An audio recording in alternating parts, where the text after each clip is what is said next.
everyone, and welcome back to the Piledriver Pundit. You know me, DC Daniel Crimmins, and well, who do we got over here? My compatriot, if you will, my co-host of Uncaged, my co-host of the Weekly Review with Paul Morales. He is the podcast machine. Ladies and gentlemen, his name is Michael Larkin. I love that intro. Thank you, Dan. It's great to be on the Pundit. My inner Paul Heyman. I know. I noticed. I appreciate you, man. I'm happy to be on the Pundit with you. But he's got slightly more hair than I do. Oh, yeah. Slightly. Just a smidge.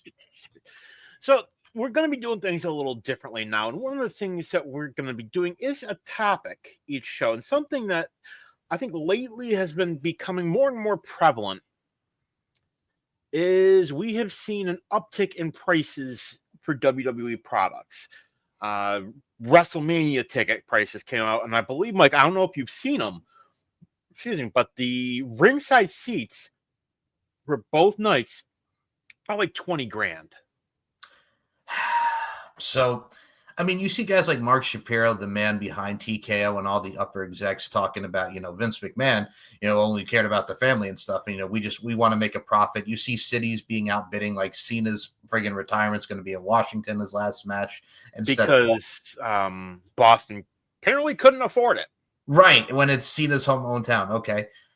It's one of those things, man. We're in a money bit. They are turning the WWE, to put in the simplest of terms, into UFC. It's literally turning it into UFC. It's going to get worse. It's going to get worse. And what we have seen with this is the uptick in people saying, well, maybe we were under Vince. Man, I look at it like this. I think people are still going to buy it just because they like what they're doing with the current product. And I mean, don't get me wrong. I understand the experience of being there and what we have right now with Triple H's regime. But I think for the Vince McMahon regime, I do have to concur with the fact that he did care about the families and the prices and stuff. That's very true. I think that definitely rings true. But yeah, it's nuts. Do I think it would be better under Vince entirely? No. But hell no. But from the expenditure of just money and finances, I get it, because he was more about the family friendly with all the prices. And if you also, if you think about it, and I can't believe I'm defending it, the first aspect, under Vince, we were running they were running 3 house shows a week plus TV. So Raw, SmackDown, and then, the arena shows in East Podunk nowhere. Yep. Places like where I grew up, in upstate New York. I'm sure you had little small arenas where you were. Oh, yeah. I mean, growing up on Long Island, we had, of course, Nassau Coliseum, MSG, and then you could go to friggin' upstate as well, like you, or you could go to just like friggin' White Plains and go to like little venues over there, White Plains. Small arenas that are always going to sell out. Oh, yeah. But, dude, you have to understand, too, with the 3 brands, like they used to tape Raw and SmackDown or SmackDown and ECW and like on the same night, and then fucking just a few house shows. So we had it good, and they don't hardly do it. Yep. And now house shows are few and far between. Like you'll get the holiday tour, around Christmas, Thanksgiving, and all that. But by and large, they're not a thing anymore, which I'm happy for the talent in that regard. But the other aspect, and maybe you would agree with me, if you look at specifically the whole pick, like just the financial side, yeah, things were better under Vince. No one's disputing that. However, you gotta look at the whole picture. Creatively, no, the hell we weren't. Not at all. And I mean, I look at it from a stance like this too as well, man. I mean, Baron Corbin Dogfood says what? Dogfood says what? I mean, we just had the 6-year anniversary of Brock Lesnar squashing Kofi. So, I mean, yeah, that created when they first debuted on Fox. So, yeah, no. But, yeah, that's the thing, too. When you have many of these, like, financial gains and everything, I mean, I understand what they're trying to do from the business aspect. But I think when you had it under Vince, it was one of those things where, like we mentioned, family-friendly. But I respect the fact that there's not a lot of house shows because of talent need, to rest over the holidays. I think that's even better. I think Vince outworked everybody, but also at the same time, too, it's one of those things where it's like, God dang it, man, with these fucking prices. I mean, WrestleMania, like you mentioned, and everything. It's just like a lot of us don't want to pay all this. We rather just sit on our butts at home and watch it on ESPN. Exactly. And $30 a month. So you need Netflix, which I think the bottom tier is like 14 now. It's like $14, yeah. So say $14. $30 for ESPN to watch the PLEs. Yep. So that's $45. Yeah. And Peacock is just NXT and Saturday Night's Main Event. For now. And they got the library, which that's going to be the big thing, is who is going to take that? Because if you get that library, now if ESPN had the library as well as the PLEs, I could see $30 for that. Oh, absolutely. You get the whole smorgasbord. I mean, we were even back in the day when we had the network. A lot of people wouldn't even watch the current product for the network. They would just watch all the old stuff. So, I mean, it could be equivalent to that. If you're not into the new product, you can just watch the old stuff. Yeah, like you had the I mean, I remember, and initially it was just the old pay-per-views, which if you wanted to watch, a random WCW World War III. Hey, I liked World War III. That was a cool fucking concept. It was a cool concept, yes. But you could do that. I mean, now they're uploading it to YouTube. Yeah, I mean, you have the WWE Vault channels and stuff like that they're increasing. I mean, for God's sake, they just uploaded a random-ass match from 2008 with Triple H, Matt Hardy, and Chris Jericho, all three champions in a triple threat match. Like, I mean, they're uploading anything and everything. They just uploaded a lot of WCW pay-per-views. Yeah. Uploaded everything. So random stuff from 1991, 1990. Yeah. What was I watching the other day? And you and I have talked about it on Uncaged. Cheap Pop #1. Yes, we do that on this show too, people. What do you want? You remember a certain steel cage match in WCW? Yes. The supposed to be electrified, but what was it? The Thunderdome, right? The Thunderdome steel cage? The Thunderdome steel cage, yes. Which Abdullah the Butcher trying to pretend to get electrocuted. You're just sitting there like... He's probably thinking, what the hell do I do here? Yeah. Many people have shat on that match, and rightfully so. Well, rightfully so. I mean, they also, out of all the SummerSlam matches I remember at the time, the one that they uploaded was like Alexa Bliss versus Eva Marie from SummerSlam 2021. And I'm like, no. Well, why are you uploading that? like why are you uploading? It was up. I don't know if it still is, but the Kennel from Hell match. That's right. Yep. So, in getting back to Vince, they were traveling a lot more, so you could do that. End of the day, this is a business. And I was talking to a family member about this. It was reported a while back that TKO was in debt something like $3-something billion. Mm-hmm. And this is why I think they're doing it. I think they're trying to get out of debt quickly, because most of that debt was UFC debt. Oh, yeah. Well, people aren't going to pay for UFC. People buy their pay-per-views, yeah, but, the average person, you can't tune into UFC on Mondays and Tuesdays and Fridays, and watch something new each night. You don't get storylines with UFC. I mean, you kind of did when Brock was doing it and the Ultimate Fighter, and they tried. Mm-hmm. Dana White tried. But I think what they're leveraging WWE. They're raising their ticket prices to get out of that debt and do it as quickly as possible. Oh, I absolutely see it like that. And I mean, you talk about... I think they'll sell. I think they will sell the company after this. I think so too. And I mean, I look at it from the UFC side of things. I mean, like you mentioned, there wasn't really storylines and everything. It's just here's the fight night. Here you go. It's not like the professional wrestling program. And I mean, Dana White's even got a lot more stuff now with that power slap, which I think is goddamn ridiculous. As Dan shakes his head. Yeah. I mean, you have other UFC fighters that are no, the hell is that? I think Ronda Rousey even shat on her, which she craps on everything.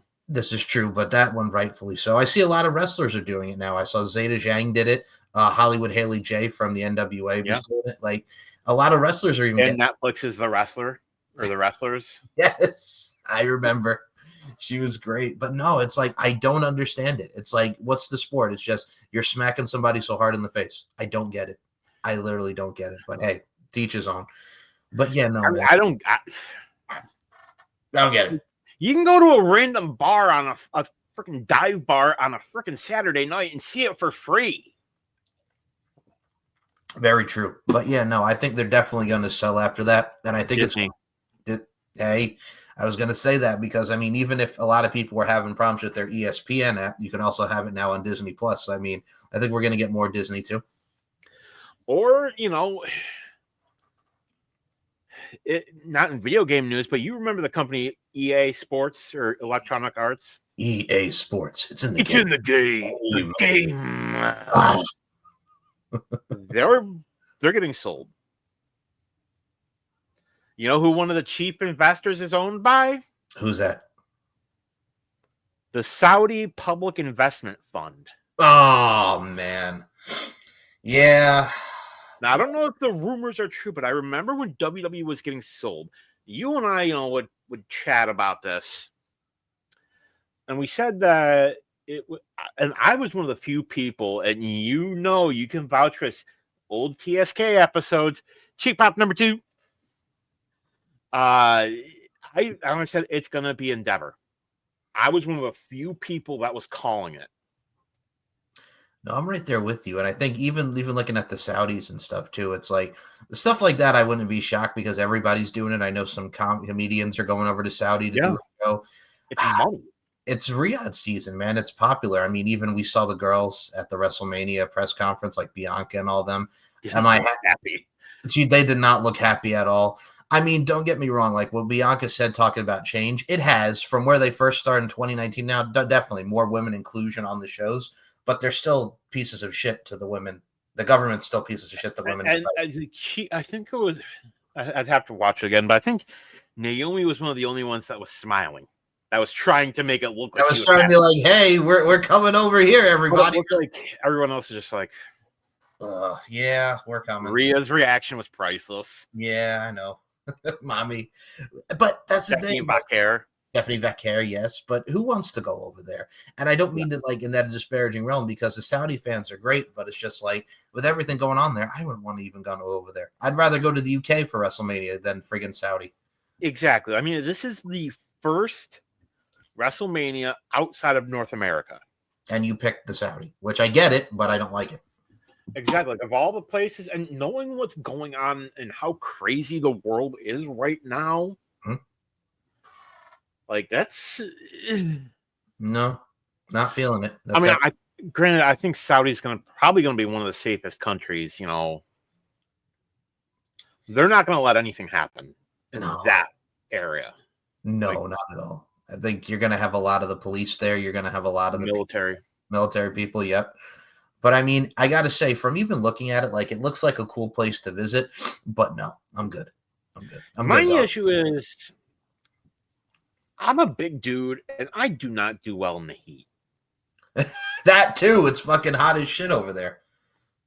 And that's a different kind of heat than that New York heat. You and I know that heat. We know the New York heat. There's a difference between New York heat and Saudi heat. Like, going from the north to the south, that heat is different. Oh, the heat's very different. It very much is. And then you go down to Florida, and that heat hurts. Mm-hmm. It's like it kicks you in the nuts and says, how you doing? Boom. Right in the ding-a-ding, man.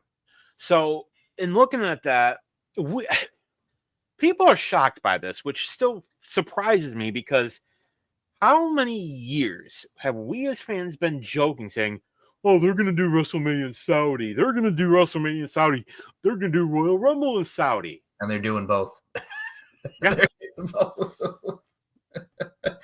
I mean, more women inclusion, but the only thing I'll add to that, and my apologies for cutting you off. No. I was going to say, bro, when it comes to like the money and stuff, the only other thing I was going to add was like, I wasn't shocked because it reminds me as a kid, like when we used to pay $35 to $40 for WWE pay-per-views. You used to pay like $30 for TNA, and you used to like pay $9.95 for TNA on a Wednesday night. So I'm not shocked that they upped the prices. It just reminds me of when we used to pay for pay-per-views. I mean, grand scheme of things, if you think about it, a lot of months we're getting 2 PLEs a month. Oh yeah. So that's about, say, $15 a piece. I think the issue here, like, if you're an ESPN fan, if you're a sports fan, it makes sense. $30, not a bad price. I don't know everything that's on that app. I don't have that app. It's one of the few I don't have, but that's beside the point. I'm not a sports guy. Like, if you ask me to explain, the football standings, I don't know. I know Bills are doing good. So I know because I live in the area. But I couldn't tell you what teams are in what baseball teams are in the playoffs. I couldn't do that. So if you're a big sports fan, yeah, I'm sure it makes sense. But I think the big thing if you're just a wrestling fan, it makes no sense because it's just the PLEs. Yeah. If ESPN can get the library, that's going to be where the money is. Oh, agreed, man. I mean, we mentioned like there's so much to really absorb and contain within that library. Like it only makes sense. And that's even more mass appeal for WWE, even being on ESPN in itself. But I'm just like, yeah, like more exposure, more mass appeal. That's the best thing for everything. Exactly. And like to the question of, the statement, it would have been better under Vince. Well, maybe in the 80s and 90s, yeah. But no. Post WCW Vince? No. Do we remember the early 2000s? Yeah, I remember. Very much so. HLA, Billy and Chuck Wedding. Which still, I think, was one of the most clever things they could have done. Oh, very much so. I mean, they pissed off Glad, but I mean, it made for a hell of a TV and hell of publicity. And I mean, we went. Billy's still talking about it. Yes, he does. Billy ass. Billy. I mean, you also had gimmicks like Katie Vick, which still, bleh. And we had a lot of crap too. But still, Pirate Paul Burchill. He deserved. Paul Burchill used to be one of the greatest. Like that finisher, top rope C4, like C4, yep. Shit, that was good, and like, he deserved so much better. Like he didn't recover after that gimmick. No, then they did the incest angle with him and his sister for like 3 weeks. Yeah, and then she went to TNA and did pretty good there. And then she had a lesbian storyline with Angelina Love and then zombified her and made her own little thing. That happened. That did. TNA was wild. Like it was. I mean, well, I got Dixicata on it. I got to ask you, what do you think about the beautiful people and Mickie James going into the Hall of Fame? I like it. Me too. I still say Velvet Sky didn't get enough credit. She was very good. She tried really hard, and she worked. Cat Tax. Cat Tax. Cat is in the background there. Thank you, Cat Tax, #1. But no, dude, like Angelina Love and Velvet Sky, when you think of the beautiful people and one of the greatest heels of Mean Girls in TNA, them. Mickie James for her 15-year run in TNA, like she was awesome. Like, who do you think is going to induct Mickie James, and who do you think is going to induct the beautiful people? So, I got a few minds of this. Okay. I could see Gail Kim inducting Mickie James. I could see that. Personally, I would love to see her husband do it. Magnus! SmackDown General Manager Nick Aldis. I think my only other one that I was thinking besides Gail Kim, and now that you brought it to the table, Nick Aldis, I was also thinking one of her greatest rivals in TNA, Tara, a.k.a. Victoria. Yeah. I think that was cool. Lisa Marie Varon. Yes. How about beautiful people? Who do you think would induct them? I would love to see Awesome Kong do it. Awesome Kong would be that's one of her best rivals, Awesome Kong. Okay. That makes sense. I'm a huge fan of Awesome Kong. It's the one women's match that we never got, and it kills me that we never got it. Mm-hmm. Awesome Kong, aka Karma versus Beth Phoenix. That would have been sweet. That would have been definitely sweet. Just to see if she can glam slam her and just the implant busters and the awesome bombs. Yep. Just two similar styles. So, and she looks great. Like Kia Stevens, I think is her name, looks fantastic. Oh, absolutely does, man. She got into great shape and she's rocking and rolling. I know she retired for a bit. I think she came out of retirement last I'd heard. Yeah, she did some, well, obviously the AEW run, and then she did like a couple things, and I think she's just doing like appearances and stuff, which is pretty cool. It's a shame that, I mean, she did eliminate Michael Cole from the Royal Rumble. Yeah, Karma did, but yeah. So yeah, I can see her doing it. I agree. But no, it's going to be a fun weekend of TNA action next week. Oh yeah, you know, I'm excited for Bound for Glory. I think the time is right to put the strap on Mike Santana. Oh God, with what we're doing with the TNA WWE Invasion, which Tony fumbled. With Ricky Saints now as NXT champ, I definitely would put Mike Santana. Thank you, Mike Santana, as the TNA champion. This from the storyline perspective and the storyline telling there, you definitely have to have him win after he lost the last one. And this one, you definitely have to finally have him win it at TNA's biggest stage. I think the Hardys are going to beat Team 3D again, which is going to be nice to see their one final match, one final table, as it's been dubbed. You got everything going now with Indy Hartwell and Kailani Jordan, who's now the Knockouts champion, which is cool. Because if anybody's going to take over by Ash by Elegance, why not be her protege? And now you have Kalani as the captain of Team TNA for the women, which is pretty sweet. So, I mean, there's a lot of ways that they could go with this. I think they're doing a great job with it. Oh, yeah. And it's sad because Dana Brooke, Ash by Elegance, she has tried so hard to reinvent herself. Well, I think with this gimmick, and you have like a perfect one, you see how hard she's working. I think she's overcome the Dana Brooke stigma, but we had fans that just, did not like her. Even when she went back down to NXT after Mandy Rose was in NXT, everybody was just like, no. And they friggin' buried her for no goddamn reason. She didn't get the credit she deserves, and I will say that till I'm blue in the face. Like, she's always worked hard, from working with Titus Worldwide, her and Emma, just her and Charlotte, everything that girl did. She worked her butt off. And, she did the comedic stuff too. I remember like the Money in the Bank, her going into Stephanie's office. Mm-hmm. I remember. Get out! Yes. And also you have the stuff with Reggie with the 24/7 title. So, I mean, hey, it worked. And I hope then to see her announce she was stepping away. I don't know if it's permanent.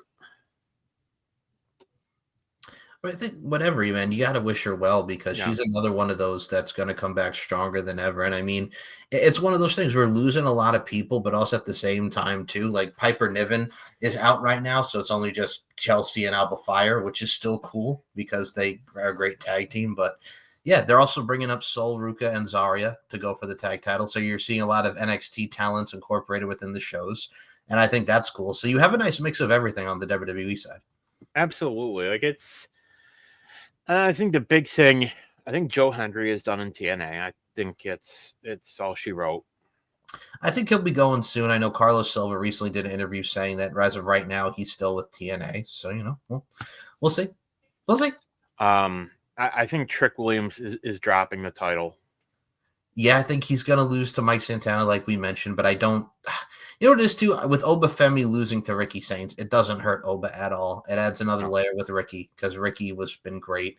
I think that whole NXT No Mercy, like Javon Evans and Josh Briggs, Evans, period.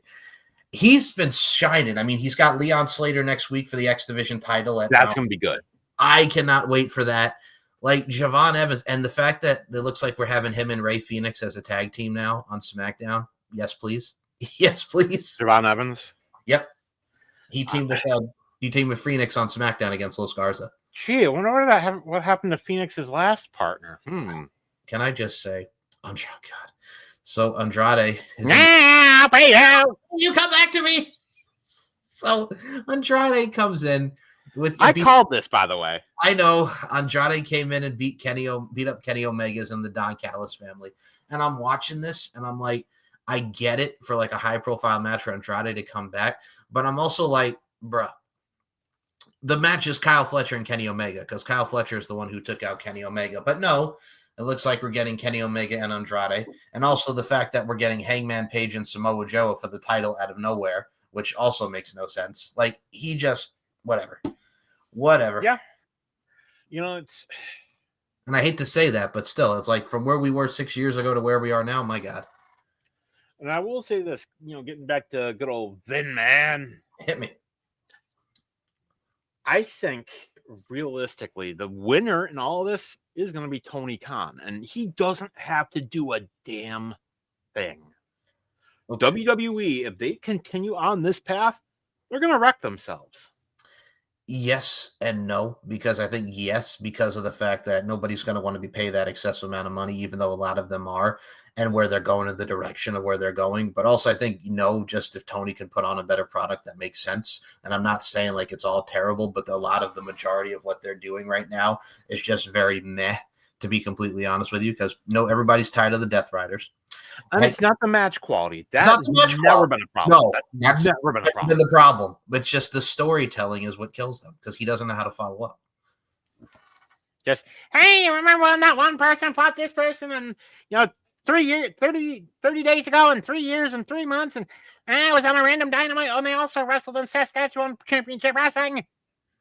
Well, that's what he's doing this week with Moxley and Ishimori. Hey, remember that time when they wrestled in Japan? We're going to do it here. Yeah. Like, you have Ricky Saints who had that awesome match with Oba. Yes. You'll let him go. Mm-hmm. And now we have Danhausen wanting to go. Yes. You won't let him. They won't let him. Britt Baker won't let her. Won't let her go. And then you have Sammy Guevara, who's just like, again, he's, Ring of Honor tag champion. That's all well and good, but like. Well, he's not with Dustin Rhodes anymore. He's just a part of LFI now. And it's like, whatever. And they're doing nothing. Exactly. Nothing. I could see him making the jump to NXT. Yes, but he would also have to clean up his attitude a bit because he's an attitude problem. Well, if anybody can get him there, it'd be Ricky. Oh, yes. Absolutely. I agree with you. I think a lot of them just need to check. A lot of them need to check themselves before they wreck themselves. And I mean, Blake Monroe is another one. That weaponized steel cage match where she cut Jordan Grace's hair. Yeah. Like that match was awesome. Yeah. And like people shat on the Blake Monroe name. Yeah. She explained what it was. Her was her niece and Marilyn Monroe. Which makes perfect sense. And I think the layer of she's not just this pretty girl who likes the spas and is just so glamorous. It's like, hey, Jordan Grace busted me open. Now you're going to see the woman from hell. So you added the layer of what we got from AEW added to this gimmick. So it works perfect. And I'm excited for it. We all know what she can do, what she's capable of on the AEW side. Mm-hmm. Let's see if she can do the TV side. Did you also see Mercedes is going for her 10th title against Jody Threat next week? No. In Winnipeg. If she beats Jody Threat, I'm done. She's going to. Oh, I know. And now we have the open challenge next week. Anyone from Florida. And I'm trying to think, like, who the hell are they going to get for this since it's the homecoming? I'm thinking, is it going to be like a debut of like a Dakota Kai or somebody for her to face? The only other person I thought of was Red Velvet because she hasn't been on TV in a while. She's mostly in Ring of Honor, but I'm like, that would be such horseshit. If it was fucking Red Velvet, that would be such a letdown. But I don't know. Who do you think she's going to be facing? Probably somebody that WWE let go. I'm going to go with Shotzi would be a good name. Or, like I said, I got to go with Dakota Kai. Just because. And, if it ends up being Dakota Kai, I'm all for that. Me too. Like, that girl never got her just desserts. No, I mean, she was great in NXT as a face. Then she was a heel. And she was a face again. And she was a face again. Then she was a heel.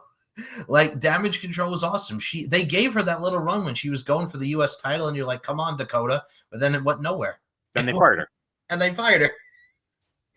So, it's looking at Vince. Yeah. And everything that we went under with him. Mm-hmm. People say, oh, Triple H let this person go, that person go. Do y'all not remember the 2020 purge?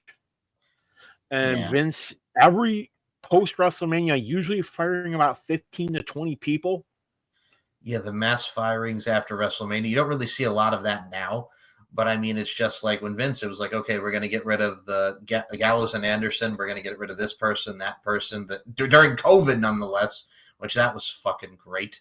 Yeah, it's just like that was the common thing. I mean, you have to release people. People need to get fired. But my God, it was like in 2005 in the summer where they had like that Black Friday, and they used to have the Black Fridays and everybody get fired. Oh, who's going to get fired today? I mean, WWE, you see it now. You see the likes of, they have what they do, the budget cuts, and you have like people like Idris Enofe from Evolve is leaving. You see a lot of people that leave and just let their contract run out, which is fine. You know what I'm saying? They do what they do, and then they leave. But it's different, and because with Vince, Then there's Andrade. Then there's Andrade who failed a lot of wellness policies, and they never even said anything. Like, no, they didn't. It was just he was off TV. And he got wellness violations, and I guess they were like, "You're done. Goodbye, Andrade. We'll see you later." But they fired him outright. Yep, outright. Just said, "Fuck you." Like, people don't realize, like, this has never really happened. No, I think it's also mentioned too, and I've also said this with the AAA thing. He was always a CMLL guy, so I'm thinking he didn't want to work in AAA as well. He refused. So, all right. Do what you want to do. Get yourself fired, and now you're going to go back to AEW. And he'll be off TV there in like 6 weeks. Is that like the first superstar to ever do that? They're in WWE. They get fired from WWE. They go to AEW. They get out of AEW, go back to WWE. They go back to AEW. I think so. I think he's the first to do that. WWE, AEW, WWE, AEW. I mean, there's not a lot of people have really left AEW and gone over. No, Ethan Page went over. It was killing it. Jade Cargill. That's a I mean, she got her face busted on SmackDown. Friggin' poor Jade. But yeah, no. I think once Bianca comes back, we got to turn the volume up because I'm sorry. And her and Tiffany was fine, but it was just such a blasé build for their match going into SummerSlam. It really was. Like the whole Jade Cargill going for the title now has just been very meh to me. And I hate to say that because she's really improved a lot, but it's just been very meh with how they booked her. I think once Bianca comes back, you got to rev it up. Turn one of them heel. I would turn Bianca heel, if I'm honest. I think we need a change. You know, it really. See, I don't want to say it's a shame that Naomi's out, but that they didn't do something when they had the chance. Like, you could have had Naomi and Bianca. Yeah. Or you could have had Jade and Naomi going at it. Yep. And then have Bianca cost her the match and help Naomi. Agreed. And I would just say, I thought about it. You were dead weight. They had a chance to tell the story, but I mean, she was the referee for their match in the street fight, but they didn't finish the story. They didn't finish the story. I see what you did there. Thank you. Hi, Tony. Hi, Tony. Ah! But yes, I'm just like, I don't get it, man. I think the only thing, we got Crown Jewel next week. Are you going to get up at 8:00 in the morning and watch that? I might. I mean, let's not forget this whole, events in Saudi started under Vince. Yeah, man. It did. I mean, like I told you, it's like when we first got those few Crown Jewels, when you're seeing like Shane and Dolph Ziggler and the Brothers of Destruction against the DX and Goldberg and the Undertaker and Goldberg and the Goldberg and the Fiend and Bill Goldberg and Undertaker. Fiend. No. And just all this crap that we got. I mean, Brock Lesnar and Cain Velasquez says hello. But all of what they did, that Brock Lesnar and fucking Ricochet and like that squash, it just, from what we used to get to what we're getting now is way better in Saudi. The only problem is it's in Saudi. And it started with Vince. You're absolutely correct. It did. But, we are getting chances. People are getting chances that would have never gotten it under Vince. Would Jey Uso have won Royal Rumble? No, No. he would still be in the tag team division. Would Stephanie Vaquer even be in WWE? Probably not. Probably not. And if she was there, they'd probably make her like Rosa Mendez and just dance. Would Ricky Starks Yes. be in NXT? No. No.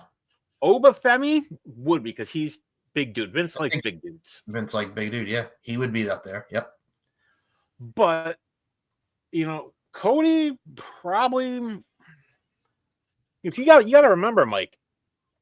Initially, the plan was to have Cody beat Roman at WrestleMania 39, which I think it's good that they didn't. It told a better story, and they finished the story at WrestleMania. That they did. Yes. So, we got to look at it like we are getting the stories. We're getting chances that people wouldn't have gotten otherwise. We have. Some of the talents in NXT, Bronson Reed back. Mm-hmm. I think, you were pushing guys like Bronson Reed and Braun Breaker. A lot of people, like you mentioned, Jey Uso, and I even don't think like a lot of people that you see now, like you wouldn't see like Maxine Dupree against Gunther. Gunther's the best example as well. I mentioned Maxine Dupree getting a shot at Becky Lynch. Gunther, they changed his name to Gunther and everybody freaked, and then he became one of the best out there to do it. Like greatest Intercontinental Champion of all greatest time. Intercontinental Champion, absolutely. Same with the World Champion. I can't wait till he comes back. There's just a lot of stuff. As a face, yes. It's going to happen. I know. And NXT too, like from when Vince and Bruce Pritchard were doing NXT 2.0 and we were looking at it like, what the fuck is this? And then, then they stopped booking. Shawn Michaels took over the booking. Like for a small period there, NXT was shit. I think realistically, and I've said this before, Gunther would not have gotten the IC title reign that he had under Vince. No, honestly, knowing Vince and the years ago, maybe, but the Vince in the last couple years, he would have given Gunther a shitty fucking gimmick. Probably something that would be, like German, 1930s, 1940s Germany.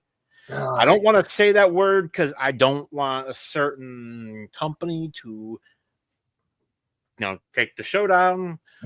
But would it really surprise you? Make Gunther like a racist or something?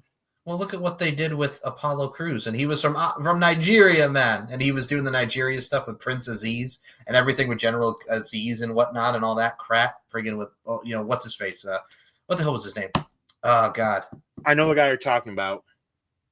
They cut him, didn't they? Yeah. Oh God, that's gonna bug me now. Oh God. He was in the. Oh God. Oh God. Thank you, Ric Flair. I'm gonna look that up. What's General Aziz? It was the dude that was with. Oh God, I know his name too. I'm looking at it. Oh, Dabba-Kato. Him. Dabba-Kato. I had to look him up. Dabba-Kato. Yeah, with Dabba-Kato. Like just being General Aziz with Apollo Crews, and he was Nigerian. And mind you, Apollo Crews got a WrestleMania moment beating Big E for the Intercontinental title. But still, it's like they had Apollo Crews being this guy who was just there, and then they made him a heel, and he was speaking in a Nigerian accent. Yeah. That was what Vince did. They took this guy who was going nowhere as a babyface, made him a heel, and made him have a Nigerian accent.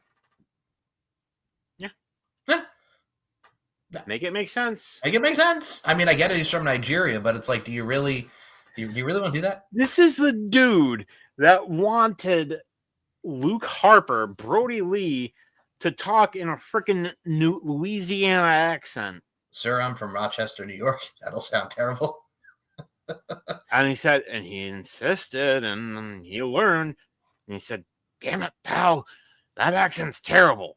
God, it's horrible. I'm from Rochester, New York. And as New Yorkers, can you pull off a good Southern accent? No. Not very well, at least. No, it would sound like it would legit sound, obviously, like a New Yorker trying to talk like a Southerner. It doesn't have that same twang to it. No. And it's like, he didn't let Harper talk that up. No. And we got the yeah. Which now, so cool that Bo Dallas does that. I agree wholeheartedly on that. This is the best version of the Wyatt Six. Ever since they came back and they just had them kill everybody in the tag team division, this is the best version of the Wyatt Six.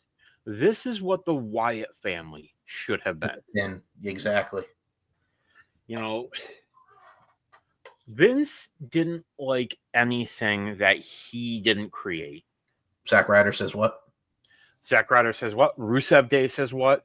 Mm-hmm. Things that he had created to punish people. Yep. Got over. No.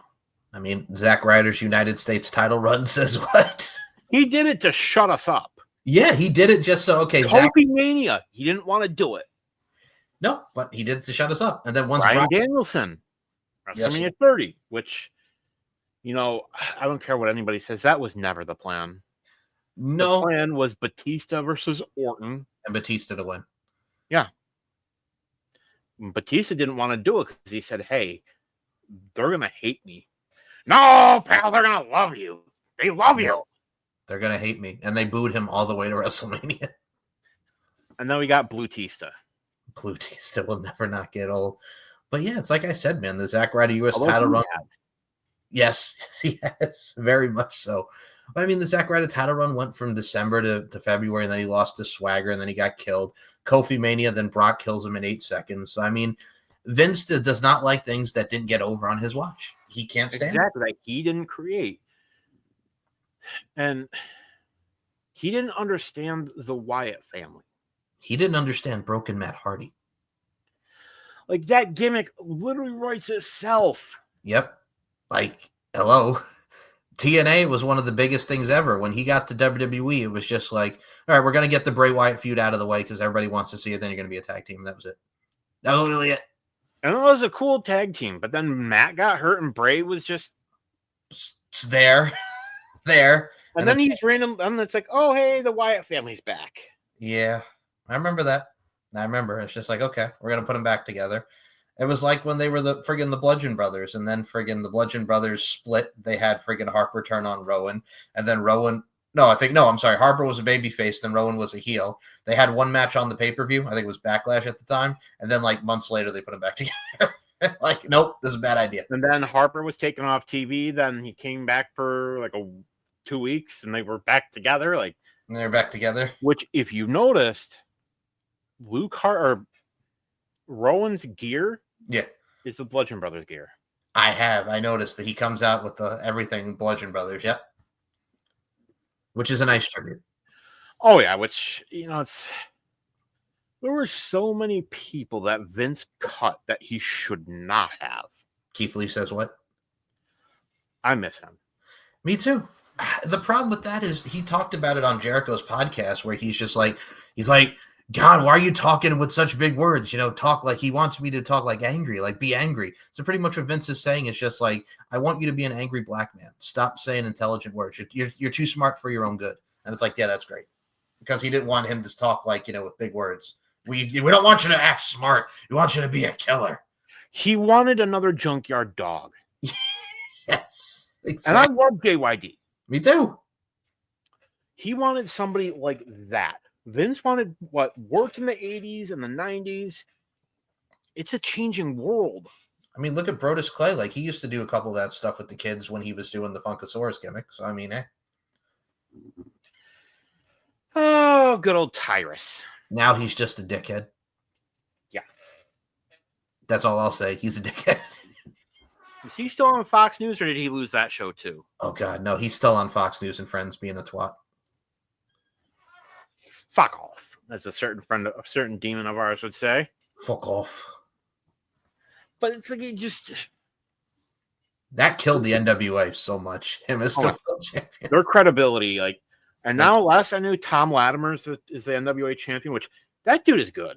Bram is awesome. I love Bram. The former Mr. Charlotte Flair. That's correct. Yes, and former tag team partner with Conor O'Brien in the Ascension. Was the original Ascension. Ascension. Yep. That was another gimmick that Vince fucked that up. The Cosmic Wasteland with Stardust. It was over even before that. Well, when you have them come out and they beat the New Age Outlaws, and then they look like a bunch of bitches to the New Age Outlaws, and then they just went nowhere after that. You literally could have. They should have come in and just run roughshod and just take. Well, they tried to make them like the Road Warriors, but it's like you're not the Road Warriors because they shit on everything. Because they shit on everything. Like, and their matches with Lucha House Party and NXT, like for the tag titles, Yeah, those were great. And then they fucked it up. Yeah. Well, which version did you like better, the Kenneth Cameron Bram one or the one with Rick Victor? the one with Connor and Victor. Look, those two, like the music was fucking cool, the entrance was cool, and they fucked it up. Yeah, they fuck it up. You know, and the Demon, Finn Balor. You could tell when he was at NXT Homecoming and then he took out Lexus King, like he was so happy to be back to the old music and doing the thing. Like he was so happy to be back. He's like, that felt good. I'll be honest, I think he's over the Judgment Day. I think he is too. It's like, can we get this story on the road here? Just have them turn on them, or them turn on him. Like, I think realistically, they need to turn on him. I think so too. Go back to being Finn Balor, the Finn Balor that we know. You know, you don't have to be the corny, baby face. Like when he went back to NXT, yeah, it was fucking cool. And he was the badass that turned on DIY and everything. Yep. Give us that. It's the sad thing is when he was the Universal Champion and he got hurt. It wasn't his fault, but Vince never let him forget it. No, I mean, his booking was never the same. He was reduced to the mid-card titles. I mean, let's not forget, Seth Rollins got hurt as World Heavyweight Champion. Yes, he did. How many people have been hurt as World? Cena hurt as World Champion. Oh, yeah, Taurus Peck. It has happened to so many freaking people. But with Finn Balor, he never let him forget it. No. And it was even said that, like, had he not, he was going to drop it to Brock. Oh, God. Yeah, of course he would have. Of course he would have. And I think they even said with Daniel Bryan's reign, like, if he had not gotten hurt, like, he was supposed to drop it to Brock Lesnar at that SummerSlam. It wasn't supposed to be him and Cena. Now, I'm going to make this prediction right now. Yeah. I think I know who Brock's going to face at Mania next year. Who do you think? Gunther. I think you have to finally do that match, and I would have Gunther kill him. I think you got to do it. Like, if you're going to bring Brock back, and like it or not, people, whether you agree with it or not, it ended. Like, Brock is back. Mm-hmm. He's going to be around. I don't see him winning another world title because he doesn't need it. He's like pushing 50, I think, at this point. Yeah, he's almost 50. And I mean, I even said, like, he draws. Like, do I like it morally? No. From a business standpoint, I get it. Do I think he should have beaten Cena at WrestlePalooza? No, but that was a John Cena thing. He said he felt like, Brock's going to be around more than I am, and I'm going to lose. And he lost. See, I'm loving this form of Cena. Me too. He's not so. Honestly, if he loses to AJ Styles at friggin' Crown Jewel, it's not a big deal. Now, I'd heard, I don't know how true this is, but I heard that initially AJ was supposed to beat Dominic for the IC title. Mm-hmm. Then Cena was supposed to beat AJ at Crown Jewel for the Intercontinental title. That was first. But yeah, because Cena's only got like 4 more dates left. Yep. And they got to make it between now and December. Yep. It's not a lot. No, and I would love to see a John Cena Dominic match and Cena wins the one title he's never held. Like, that would be cool to me. We talked about this on the Wrestling Roundtable. Yep. Cheap Pop number 3. What if Cena's last opponent is Dominic Mysterio?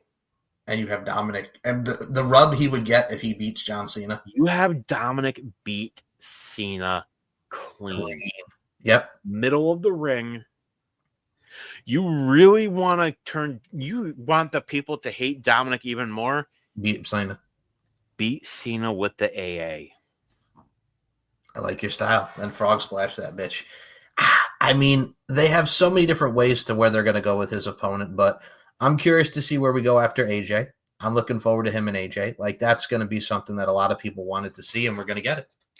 I mean, and this is like the last ride for both of them. Like, AJ's leaving next year. AJ said he's got one more year and then he's done. Like, and people say, oh, he's going to go to AEW. No. He's not. He said he's getting to the point where he can no longer be AJ Styles, and he doesn't want to go out there and be a shell. Right. So,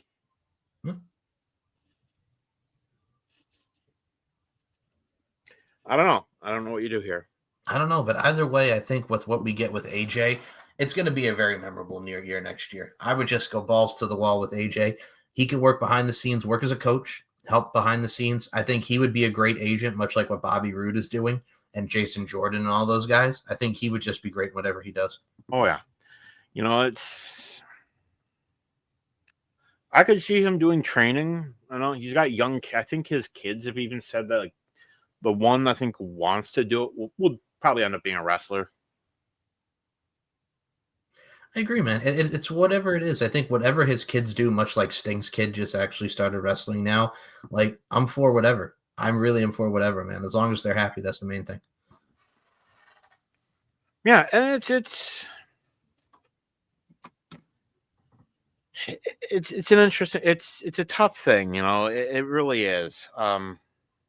Looking at wrapping us up with Vince. Yeah.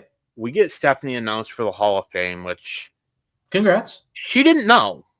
No, they did like last year with Triple H getting surprised, and now she got surprised. Yep, I loved it. Triple H jokingly said, "Hey, does anybody know a good lawyer?" And he's like, "She didn't know. Like, she thought Undertaker was coming out there to wish her a happy birthday." Mm-hmm. No, you're in the Hall. You knew Triple H was going to get her back. Oh, absolutely. I know a lot of people have been putting a lot of negativity out there because it's like she's going in solo, but China hasn't. And I'm like, that's a whole nother can of worms. I mean, China's in there as a part of DX, but I think she should go in solo. Go ahead, Dan. Should China, Johnny Laurel go in? Absolutely. Yes. But you can't because of the search history. It's complicated. It is.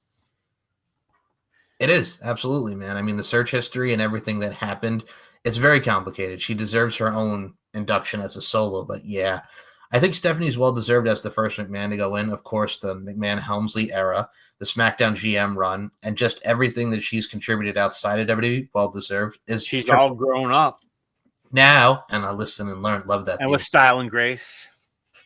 Style and grace. Welcome to the Queendom. Yes, sir. Who do you have inductor? Is it Triple H? You could do that.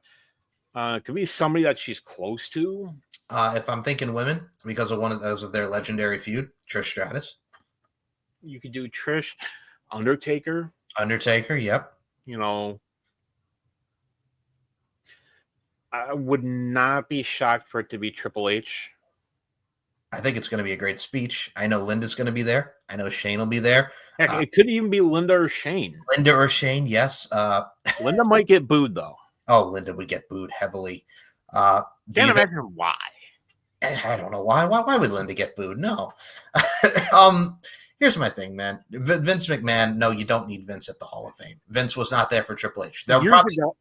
Years ago, I would say Vince would get inducted. Now, no, not at all. I mean, here's the thing. People complain that he wasn't there for Triple H last year. I'm like, but they gave him a mention. He doesn't need to be there. They gave him a mention. They gave him his credit. They gave him his just due. And I know Stephanie will too, but he doesn't need to be in attendance at this. Put it this way. I think there are two names that will never be in the Hall of Fame. Vince McMahon and Chris Benoit. Yeah. And I'm still tired of the argument. We've said it numerous times behind, off camera, and on camera. The man's never going to go in the Hall of Fame. Stop it. Should Nancy go in? Absolutely. Sure. With her run as woman, absolutely. I agree. As a manager, yes. But it's going to be a hell of a... I would not have her go in as Nancy Benoit. I would have her go in as woman. Yeah. And I just... The Benoit name, it's tough. if that hadn't happened, I would say Benoit would be in the Hall of Fame already. Oh, absolutely. I'll be honest with you. Ever since that happened in 2007, I have never gone back and watched a Chris Benoit match. I know some people can separate the man and the wrestler. I cannot. I have not watched a Chris Benoit match ever since that. Have you ever gone back and watched a Benoit match or no? You remember I'm the one that watched every WrestleMania from 1 to 30 to 40. Well, this is very true. So you have watched some Benoit matches back. See, I can acknowledge He was that before that day, Mhm. absolute one of the greatest of all time. One of the best. Bar none. Yep. That ended. There was, if you remember that clip of Paul Heyman Oh, Vermin saying 3 people died. One person had a choice. The other 2 didn't. Well, Chris did have the issues that he did. Yes. Does not negate what happened. Of course, you could say CTE all you want, but the man legit did what he did. And from a business standpoint, for public relations, it would be a PR nightmare if you put him in the Hall of Fame. But people say, well, there's questionable people. No one has committed 2 murders. I mean, you could also equate Sonny with that. I would get Sonny out of there real quick. I would get Sonny out of the Hall of Fame. If there's someone I would definitely have taken out of the Hall of Fame, it'd be Sonny. Like I said, are there questionable people in the Hall of Fame? Yes. Absolutely. Mike Tyson. Yeah. Jimmy Snuka. Definitely Snuka. Dare I even say our esteemed, and I say that term loosely, president is in the Hall of Fame? Yeah, he is.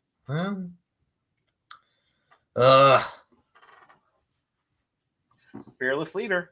Fearless leader. God. Oh, boy. But looking at it, yes, there's questionable people, but Chris Benoit will never be in the Hall of Fame, nor should he be. No. It would be a PR nightmare to put him in the Hall of Fame. Yep. It's the same with Vince. If Vince ever went in, no, not going to do it. It'd be the same with Vince. If this Janelle Grant thing had never happened, I'd say, yeah. That's down. No. It's too much of a risk to bring him in. Posthumously, once he passes, maybe. Yes. Now, no. No. And there are other people I put. How is Miss Elizabeth not in the Hall of Fame? I don't understand that either. I don't get it. We have a greater chance of seeing Tony Khan go into the Hall of Fame before Vince McMahon. I love you all. Hey, Vince, I'm in your Hall of Fame and you're not. But it's never going to happen. It's never going to happen. And no. What is going to happen is very soon, you and I are going to be recording Uncaged with Mr. Moses Marquez. Yes. And coming soon, we are going to be getting back together, back in the saddle again with Mr. Paul Morales. Yes. So, Mike, let me ask you this question. Yes. Where can we find you? Hey, man. So if you want to check out, like Daniel mentioned, we're going to be starting up Uncaged Season 6 very soon. We're going to probably do some moving around on some of the shows depending on everybody's schedule. But I think our first episode is going to be, since we're coming upon the anniversary of it, we're going to touch upon NXT 2.0. When that started, to going from that version of NXT back to the NXT under Shawn Michaels' regime, to talk about the great work that Shawn Michaels has been cooking under his booking in NXT. And we'll touch upon the differences between him and Triple H. We're also going to be going back to the weekly review. Our last show was 3 weeks ago, so we'll definitely get back in the saddle on that. We got Uncaged, of course, like we mentioned, with Daniel and I, deep into the heart of wrestling with Robert Davis, Nicola McDonald. Daniel and I will actually be on there. We're going to be doing a nice little conjoined thing, watching back Cactus Jack versus Terry Funk and the death match, the King of the Death Match deal from, what was it, 95, right? Yeah. Okay, so we're going to be doing that. By the way, Tony Khan, that's how you do an exploding ring match. absolutely. We got the Stephen Mike Show, of course. We got everything. Dazzy and I just did the 5 Films to Die for Max Wrestling. There's the LFC podcast. There's Pop Culture. There's On the Mic with Mike. There's so much stuff on the S&M Network Show's YouTube channel, and I'm so happy to have Daniel and so many great people a part of the channel. And if you want to check me out on Twitter, it's SM Show 1 or MCL92. And Larkin_92 and MLarkinMB on Instagram, StephenMikeShow.com, LFCfights.com. And that is everything. And we'll pay you! We'll pay you! So, folks, you all know where to find me, where to find that gentleman right there. So this has been the Piledriver Pundit, and I'll see y'all around. Later. Bye! Bye!